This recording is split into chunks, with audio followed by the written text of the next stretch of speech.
कार्पण्यदोषोपहतस्वभावः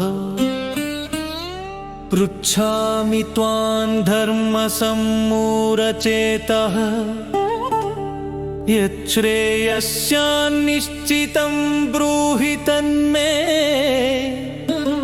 शिष्यस्तेऽहं शाधि मां त्वां प्रपन्नम्।